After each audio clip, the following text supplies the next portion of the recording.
کیا دعا تعویذ کرنا شرک ہے؟ مکمل جواب عنایت فرمائیں۔ بسم اللہ الرحمن الرحیم۔ یہ بات اچھی طرح ذہن میں بٹھا لیں کہ ہر چیز پر قدرت رکھنے والی ذات، ہر کام کو بنانے والی ذات اللہ کی ہے۔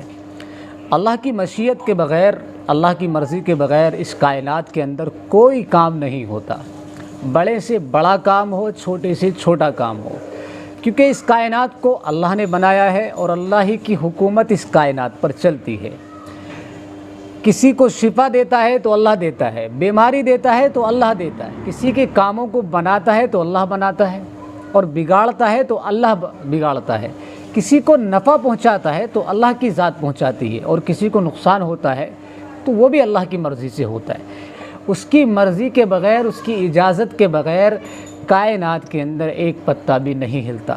اسی طریقے سے جب کوئی آدمی بیمار ہوتا ہے تو یقینی طور پر شفا جو حاصل ہوتی ہے اس کو اللہ ہی کی طرف سے حاصل ہوتی ہے، لیکن اللہ تبارک و تعالیٰ نے اس دنیا کو دار الاسباب بنایا ہے۔ اس دنیا کے اندر جو بھی کام ہوتا ہے وہ اسباب کے تحت ہوتا ہے، اور اسباب کے پیچھے جو مؤثر ذات ہوتی ہے وہ اللہ کی ہوتی ہے۔ جیسے کہ مثال کے طور پر ہمیں پیاس لگتی ہے تو ہم کیا کرتے ہیں؟ پانی پیتے ہیں، حالانکہ پیاس بجھانے والا کون ہے؟ اللہ تبارک و تعالیٰ کی ذات ہے۔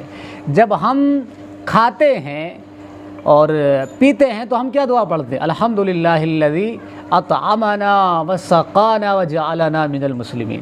تمام تعریف اس اللہ کے لیے جس نے ہمیں کھلایا اور ہمیں سیراب کیا اور ہمیں مسلمان بنایا۔ اللہ تبارک و تعالیٰ کی طرف نسبت ہو رہی ہے کہ اللہ نے ہمیں کھلایا ہے اور اللہ تبارک و تعالیٰ نے ہمیں سیراب کیا ہے۔ حالانکہ ہماری پیاس، ہماری بھوک کھانے کے ذریعے مٹتی ہے، لیکن نسبت اللہ کی طرف ہو رہی کہ بھوک مٹانے والی ذات اللہ کی ہے اور پیاس بجھانے والی ذات اللہ کی ہے۔ بس وجہ اس کی یہ ہے کہ اصل مؤثر ذات تو اللہ ہی کی ہے، پیاس تو اللہ ہی کے حکم پہ بجھتی ہے، لیکن چونکہ اللہ نے دنیا کے نظام کو اسباب کے تحت جوڑا ہے، اس لیے ہمیں پیاس بجھانے کے لیے پانی کا سہارا لینا پڑے گا، بیچ میں پانی کو سہارا اور واسطہ بنانا پڑے گا۔ اسی طریقے سے جب کوئی آدمی بیمار ہوتا ہے تو دوا کرنا، علاج کرنا، یہ چیزیں سنت بھی ہیں، اور رسول اللہ صلی اللہ علیہ وسلم نے ان چیزوں کا حکم بھی دیا ہے کہ جب بیماری ہو، کوئی آدمی بیمار ہو تو اس کو دوا کرنی چاہیے، اپنا علاج کرنا چاہیے۔ تو اس سے کیا پتہ چلتا ہے؟ اس کا مطلب یہ نہیں کہ دوا جو ہے دوا ہی شفا دینے والی ہے، اللہ تبارک و تعالیٰ کی ذات شفا نہیں دیتی، نہیں، اللہ کی ذات ہی شفا دینے والی ہے، لیکن چونکہ دوا بیچ میں سبب بنی ہوئی ہے اس لیے دوا اختیار کرنی چاہیے۔ اسی طریقے سے جھاڑ پھونک کا مسئلہ ہے، دعاؤں کا مسئلہ ہے، وظائف کا مسئلہ ہے، اور اسی طریقے سے تعویذات کا مسئلہ ہے۔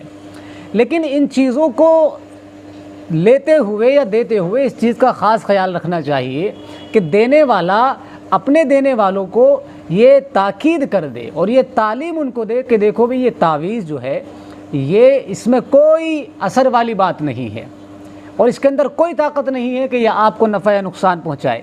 اصل نفع نقصان پہنچانے والی ذات تو اللہ کی ہے، بس یہ تو ایک بیچ میں ایک معاون اور مددگار ہے۔ اللہ تبارک و تعالیٰ کا کلام اس کے اندر لکھا ہوا ہے، اللہ کے کلمات اس میں لکھے ہوئے ہیں، اللہ کے اسماء حسنہ اس میں لکھے ہوئے ہیں، تو ہو سکتا ہے اللہ اس کی برکت سے آپ کے کام بنا دے، آپ کی مشکلات دور فرما دے، آپ کی بیماری کو دور فرما دے۔ اسی طریقے سے لینے والوں کو بھی اس چیز پہ یقین ہونا چاہیے کہ کرنے والی ذات صرف میرے اللہ کی ہے، یہ تو بیچ میں ایک سبب ہے خالی، تو یہ چیز ذہن میں رکھنی چاہیے۔ دوسری بات یہ ہے کہ بعض لوگ یہ کہتے ہیں کہ یہ شرک ہے، حالانکہ ایسا نہیں ہے کہ تعویذ کا باندھنا شرک ہے۔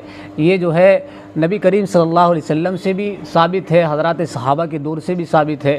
اگر ایسا ہوتا تو حضرات صحابہ ہی سب سے پہلے اس کو رد فرما دیتے، جنہوں نے شرک کی دلدل سے نکل کر کے توحید کا پرچم لہرایا تھا، توحید کی کرن اور شمع جلائی تھی شرک کے ایوانوں میں، جبکہ وہاں شرک ہی شرک تھا، کفر ہی کفر تھا، وہاں پر انہوں نے توحید کی شمع جلائی۔ تو ایسے لوگ اگر تعویذ باندھا کرتے تھے، جھاڑ پھونک کیا کرتے تھے، تو اس کا مطلب یہ ہے کہ شرک تو نہیں ہو سکتا۔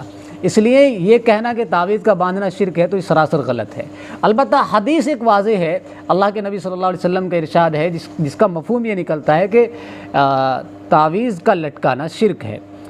تو اس میں جو ہے ایک خاص قسم کا تعویذ مراد ہے جو زمانے جاہلیت میں رائج تھا، جس کے اندر بتوں کے نام وغیرہ لکھے ہوئے ہوتے تھے اور کلمات کفر، کلمات شرکیہ لکھے ہوئے ہوتے تھے۔ اللہ کے نبی صلی اللہ علیہ وسلم نے اس کے بارے میں فرمایا تھا، کیونکہ لوگوں کے اندر اس کے باندھنے کا رواج تھا اور لوگ اس سے دلی طور پر عقیدتاً کنیکٹ تھے اور وہ یہ سمجھتے تھے کہ یہ مؤثر ہے اور یہ ہمیں نفع نقصان پہنچانے والا ہے۔ تو اللہ کے نبی نے اس کے بارے میں فرمایا تھا کہ جو آدمی اس کو لٹکائے گا تو اس نے گویا شرک کیا۔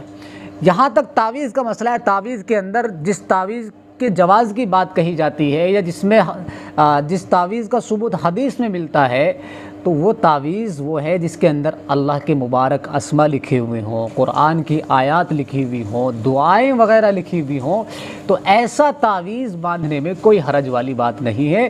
البتہ جیسے میں نے شروع میں کہا کہ یقین اللہ کی ذات پہ ہونا چاہیے، عقیدہ اللہ کی ذات پہ ہونا چاہیے کہ کاموں کو بنانے والی بگاڑنے والی ذات اللہ تبارک و تعالیٰ کی ہے۔